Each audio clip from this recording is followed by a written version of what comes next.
Ang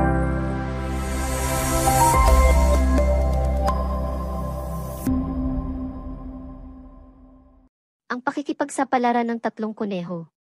Sa isang malawak na parang, may isang pamilya ng mga kuneho na masaya at puno ng buhay. Si Inang Kuneho at Amang Kuneho ay may tatlong anak na sina Bino, Tuti at Kiko. Si Bino ang panganay, masigla at mahilig maglaro. Si Tuti naman ang pangalawa, mapagmahal at laging nagniningning ang mga mata. At si Kiko, ang bunso, mahiyain pero matalino. Isang araw, sinabi ni Inang Kuneho, "Mga anak, panahon na para tuklasin niyo ang ating paligid." Labis ang kasiyahan ng magkakapatid.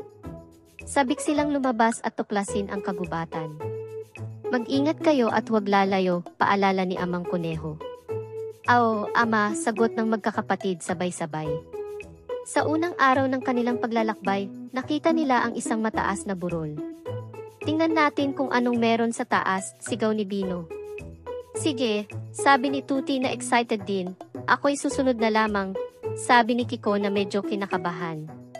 Habang umaakyat, nakita nila ang isang bungkos ng mga masasarap na karot. "Ang sarap nito," sabi ni Bino habang kumakain. "Tama ka, kuya," sabi ni Tuti na kumakagat din pero si Kiko ay hindi kumain. "Baka may nagmamay-ari niyan," sabi niya. Biglang may lumabas na matandang pagong. "Kayo pala ang kumukuha ng aking mga karot," sabi nito.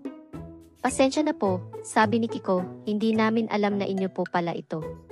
"Hindi bale, maaari nyo na rin kunin. Gusto ko lang kayong makilala," sabi ng pagong. "Ako si Tonton, ang matandang pagong, pakilala ng pagong. Ako si Bino, ito ang mga kapatid ko, sina Tuti at Kiko," sabi ni Bino. "Kayo ba ay maglalakbay?" tanong ni Tonton. "Opo, nais naming makita ang buong kagubatan," sagot ni Tuti. "Kung gayon, maaari ba kayong tumulong sa akin?" tanong ni Tonton. "Ano po iyon?" tanong ni Kiko. "May nawawala akong mga anak. Baka nakita nyo sila," sabi ni Tonton na nag-aalala. "Tutulungan ka namin," sabi ni Bino na puno ng determinasyon. Nagsimula silang maghanap sa paligid ng burol. "Dito kaya sila?" tanong ni Tuti habang naghahanap sa mga damuhan. "Tingnan natin sa may ilog," mungkahi ni Kiko.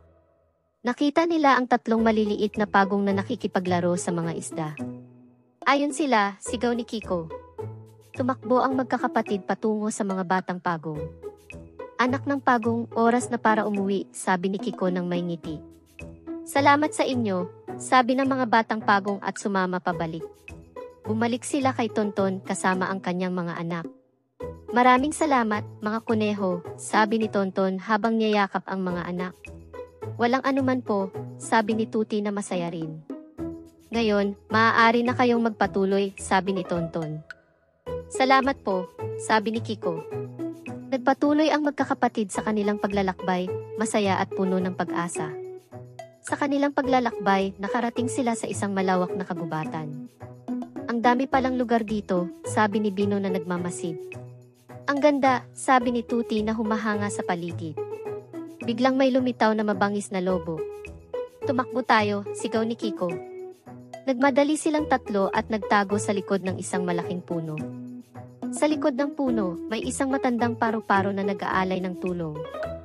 "Huwag kayong mag-alala, tutulungan ko kayo," sabi ng paru-paro. Tinulungan sila ng paru-paro na makatakas mula sa lobo. "Maraming salamat po," sabi ni Tuti. "Ako si Lola Paru-Paro," pakilala ng paru-paro. "Ako si Bino, ito ang mga kapatid ko, sina Tuti at Kiko," sabi ni Bino. Dinala sila ni Lola Paru-Paro sa kanyang bahay. "Dito kayo magpahinga," sabi ni Lola Paru-Paro. Nagpasalamat ang magkakapatid at nagpahinga muna. Kinaumagahan, nagpaalam na ang magkakapatid kay Lola Paru-Paro. "Ingat kayo, mga bata," sabi ni Lola Paru-Paro. Nagpatuloy sila sa kanilang paglalakbay, handang harapin ang anumang pagsubok na darating. Natuto ang magkakapatid na kuneho na sa bawat paglalakbay, mahalaga ang magtulungan at maging mapagmasid. Sa kanilang paglalakbay, nakatagpo sila ng mga bagong kaibigan at natutunan ang kahalagahan ng pagtutulungan at pakikipagkapwa-tao.